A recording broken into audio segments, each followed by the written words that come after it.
সব পঞ্চায়ত নিৰ্বাচনত আমাৰ পূৰ্বতকৈ অধিক ভাল ফল হ'ব আৰু মই ক'ব গ'লে এটা ভাষাত অভূতপূৰ্ব এক ফলাফল হোৱাৰ সম্ভাৱনা ৰাইজৰ আশীৰ্বাদত আমি দেখিবলৈ পাইছোঁ আৰু দ্বিতীয়টো আমি ইতিমধ্যে প্ৰস্তুতি আৰম্ভ কৰিছোঁ।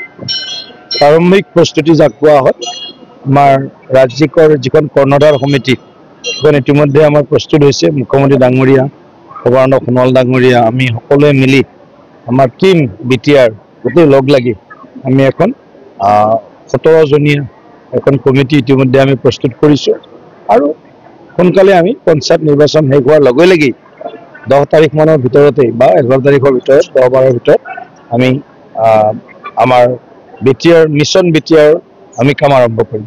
দেখা গৈছে যে যোৱাকালি কলকাতা যি বাছবাৰে আদানীক 3400 বিঘা মাটি দিয়াৰ কথাৰ বিৰুদ্ধে ৰাইজ ওলাই প্ৰতিবাদ সাব্যস্ত কৰিছে আৰু এটা কথা কৈছে ইয়াৰ কলকাতা বাছবাৰে গম পোৱা নাই কৈছে যে আমাৰ খিলঞ্জীয়াৰ মাটি তেখেতসকলে আদানীক কেনেকৈ দিব পাৰিছে বুলি কৈ প্ৰতিবাদ সাব্যস্ত কৰিছে। কোনে খিলঞ্জীয়া বড় মানুহ চাইলাম কথা যদি মাটিটো আমাৰ হাতত থাকিব লাগিব সেইটো কথা, কিন্তু মাটি আমাৰ হাতত থকা আৰু মাটি বেলেগৰ হাতত থকা দুটা বেলেগ বস্তু আছে বিষয় আৰু মাটিৰ মানে ব্যৱহাৰ মাটি থাকিলেতো নহ'ব। চনপৰা মাটি বহুত আছে অসমত, চনপৰা মাটি থাকিব নালাগিব।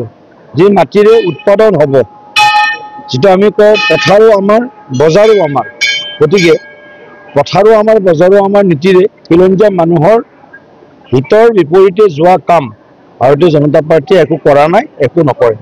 আৰু দেখা গৈছে যে মা মহামাৰী প্ৰাণঘাত মন্দিৰ সেইটো এই 3 দিন আগত স্থানতে ভাঙি পৰি বিস্তৰ ক্ষতি হ'ব।